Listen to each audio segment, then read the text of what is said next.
Hello, today we will examine the top 5 weapons for Magnus Carlsen in Blitz games with black. We'll notice a difference compared with his repertoire with white for the Blitz games, meaning that with black he takes less risks, because after all, playing with black is dangerous enough to add fuel to the fire.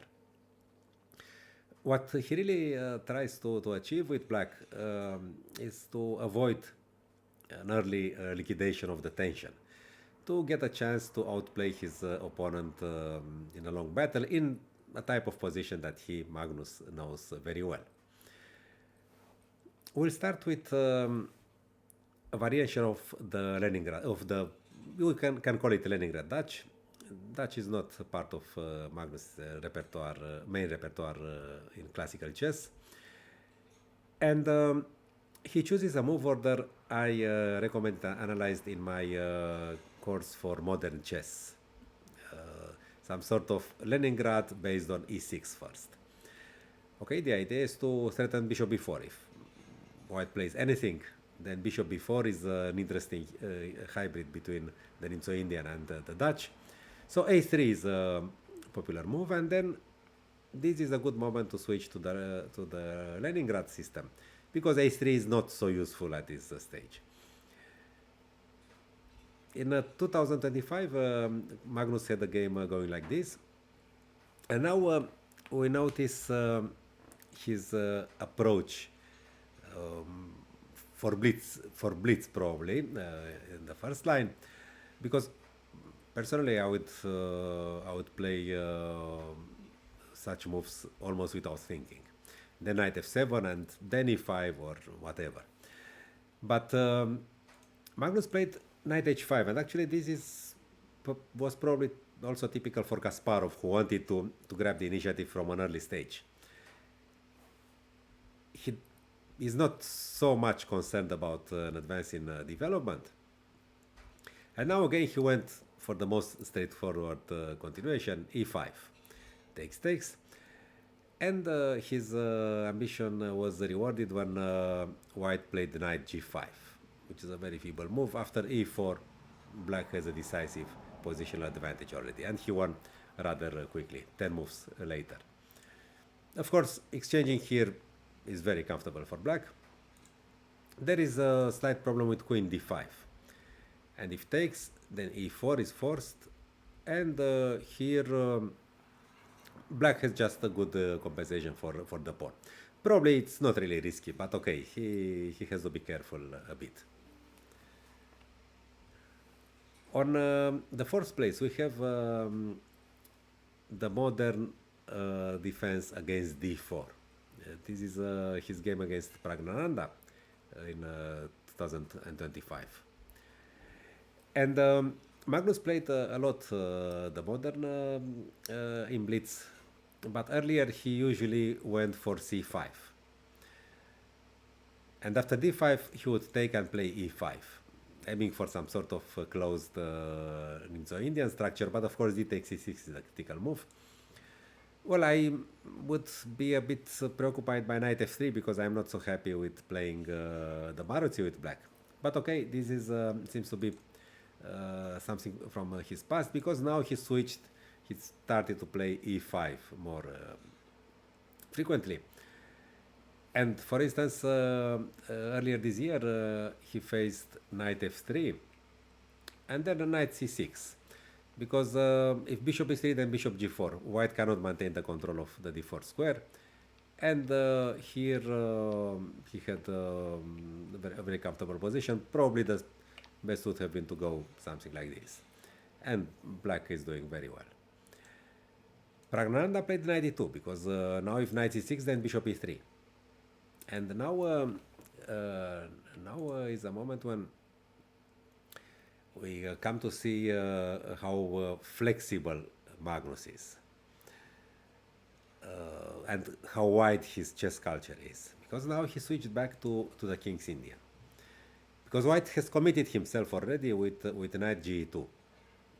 Usually you don't play knight g2 so early, and now okay, white has to take a decision. because if he yes, or knight f6, because if he plays, for instance, f3 to maintain the tension, then black can take on d4 and then play c6, rook e8, d5. Okay, there is a known variation. It works well for black. So d5. d5 would be very good for white if black castled now, because okay, then there would be some kingside attack. But no, Magnus doesn't intend to get castled. He played a5, and he made all the useful moves here. He also used the fact that he didn't get castled to exchange this bishop. Then he continued to develop his maneuver his pieces. Just look how beautiful everything is. And now finally he castled long, and he had a very pleasant position. He's probably slightly better. Okay, the game ended in a draw. On place 3 we have the modern against e4, which is a bit more risky. It's a bit riskier than against d4. I mean, okay, it's white who chooses actually. And now the most popular system is bishop e3, and after a6, which is one common reaction by black, h4. I had a game like this with black, and I didn't know that Praggnanandhaa already played this against Carlsen himself, this exchange sacrifice, which is actually very dangerous. Magnus made a draw, but okay, this is dangerous. I can testify. I had it with black. And Magnus played h5, which for a long time was considered to be a bit premature, because white didn't commit himself so much. Now Magnus had an older game against Anand going like this, because this is the usual reaction when you play h5. Here and now he took, and actually this he played a good game in this phase. He has a comfortable dragon, and now probably he should not hurry to castle. I would consider something like this and keep the castle in reserve. I mean, now there is no g4 with the rook on h1. There is no g4. What is white doing? And if something happens in the center, then the king is ready to run away. Šarić played bishop c4 here, and okay, now f3 would be some sort of normal position. Black doesn't have any worries. But knight f3 is more provocative, and Magnus picked up the gauntlet. And now f6, because otherwise knight g4 does not make so much sense. f6 looks like an ugly move, but okay, if bishop f4, then e5. Now we'll probably consider this and decide later what to do about the center. But as mentioned earlier, Magnus is very straightforward. Now, of course, I would be a bit worried about this and queen f2, but okay, the position remains unclear. White is more active, but the structure is better for black. White castled, and now he got into this, and he takes d4, and he cannot take like this because he loses material to bishop h6. Knight d4, knight e5, and even though there is that pawn on f6, black's control over this huge square on e5 and also on g4 yields him a very pleasant position, and he eventually won. On place 2 we have the King's Indian, which again is not part of Magnus's main repertoire in classical chess. And his main contribution here, it's actually a bit related to what we saw against Praggnanandhaa, the modern defense against d4. Because against the systems where white intends to start a kingside attack, Magnus doesn't get castles also. For instance, after bishop e2, which is the starting point of the Averbach attack, or maybe also of some weird things with h4, he plays knight bd7 and d5, and he doesn't get castled. Of course, he must be ready to play the classical system with e5, which he does. But I mean, okay, that's just normal position, known variations. I was just talking about the move order. But now we examine his game against Duda, where Duda played h3, okay, the Makagonov attack, knight bd7, the same issue, and bishop e3, e5. And now Duda understood that if d5, then Magnus will not get cancelled. Probably h5 would have been a good move. Okay, a5 and knight c5 are part of the plan, but h5 and the bishop h6 is will be there. If queen d2, then knight c5, f3, h4, and it's a nice blockade.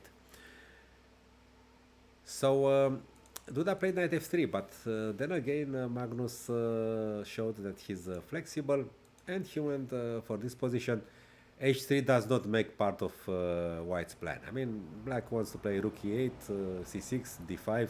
h3 is just a weakening move, especially if white plays f3 to defend the pawn. So Duda played g4, but of course this is very provocative. If now f3, then the bishop looks ugly on g2, c6, and something with d5. And Duda played this, but the fact that he's with the king in the center still allowed Magnus to open the center. And now the simplest way to equalize was d5, then takes here, and queen takes d5, attacking the two bishops and retrieving. Okay, black is a pawn up, but it's not so relevant probably. He went queen e7, which is actually playable. It's more consistent, let's say. c6 to avoid the check on d5 after f5. Queen here, f5 takes. Now the position becomes very complex. It's about equal. I mean, it's balanced. Chances for both sides. Okay, and Duda sacrificed. It's a correct sacrifice. And Carlsen went wrong with king g7. Now white had a huge attack and eventually won. But this is still okay for black. He can take like this, and if let's say it takes and bishop here, then rook e5. f4, queen h6. Okay, there are some tricks which are not so easy to see in Blitz, and now just develop. And the position is complicated with approximately equal chances. Now we reach number 1. It's a variation of from the Paulsen-Kan. Bishop d3. Of course, this is not something provocative. I mean, it's a classical opening. It's not so as popular as the Najdorf or the Sveshnikov, but okay, it's a classical opening. And earlier, Magnus used to play bishop c5, which is actually, it has a good reputation. It's original somehow, but it's considered to be playable. But recently Carlsen started to go for the Hedgehog, which for a long decade, I mean, there were players who advocated it in their games, but it was always like very on the edge. Okay, queen e2 to provoke d6, because if c4, then knight c6, and take with the d-pawn. So this is an important tab, yeah, c4, and okay, the most beautiful thing in the Paulsen Hedgehog is to develop your bishop to g7. But if g6, then there is such an annoying system. Knight f3, then bishop f4, bishop c2. Okay, you don't lose the pawn on d6, but you have to neglect your development. It's a bit, I mean, you want to play an original opening, and then you just got some passive position. And Magnus played knight bd7. He played it twice recently. Okay, what is the point? If knight c3, then knight e5 is possible. And now black will get the bishop's pair. His game with Praggnanandhaa went h3. And personally, I would think that we should, I mean, we have achieved the first success. I mean, exchanging that bishop. The bishop, if the bishop moves, then we get the c4 pawn. So probably we should develop as soon as possible. And with the bishop on c8 still, f5 is not a threat. e6 is defended. We can just play bishop d7 and prepare b5 somehow. Rook c8. We have moves. I think that b6 is like starting to play with the fire. And now again bishop e7 was the safest. If f5, then we just castle. But bishop b7, f5, and now okay, now we have to do something about that pawn. And probably this was the last moment when Magnus could retain a normal position. Maybe he's slightly worse, but he can prepare b5. There is some pressure on e4. Okay, this is still playable. He didn't do it very well in this position. Now suddenly there are threats of f takes e6 and e5. So he had to block, and okay, this was a much worse version. White has that control on d5. So anyway, knight c3, knight e5 is absolutely playable the way I see it. And after f4, well, after f4, g6 is generally justified. This is the dream, because normally against g6, f3 is the move. And Faustino Oro played knight c3 against Magnus, and after that Magnus played the model game. We should mention f5 because in this variation black must cross a very dangerous zone. Once again he has problems on e6 because the knight on f6 is already hanging, and still this move knight e5 has been played quite a lot. Even Kramnik played it. It's a pawn sacrifice, but black gets such a wonderful square on e5, and he's so well regrouped, and it seems that black is doing okay. It's absolutely playable. For instance, Sugirov with white didn't achieve anything. It was a draw. Rook a8. Okay, black has very nice play for the pawn. Of course, this must be analyzed before you go for it. But Faustino played in positional style. Now if f5, then knight e5. Black is doing fine. e6 is safe, f6 is defended. And now we'll see a model game for the Hedgehog. If we look at what black is doing, they are just normal moves. You play them on automatic pilot. Okay, now the threat e5 is stronger. White's already lost a bit his orientation, and everything that black did is not something that a player would not know to do in the Hedgehog. I know that he has completed his regrouping. He probably looked a bit around and saw that after bishop h6, white is suddenly in trouble. If g3, this weakens the long diagonal, and b5 is very dangerous. Black has an advantage already. He's on move 18. He has played only natural moves, and he's already better. And white didn't make any big mistake. It's not like this. And after knight g5, e5 came, and knight c5, and of course it's a dream position for black, and he eventually won. Actually, this inspires me quite a lot because I have always dreamt of playing this Hedgehog from the Paulsen. I played it a few times, but it was a bit of a mess. Of course, we have to deal with this position, this pawn sacrifice. We have to know it a bit to play it. But in principle, it seems to be playable. So this is the way Magnus tries to get winning chances with black. Personally, I find several of the variations quite inspiring. Okay, everything which is King's Indian or the modern defense is close to my soul, and also this Paulsen, for instance. I hope it will be useful for you too.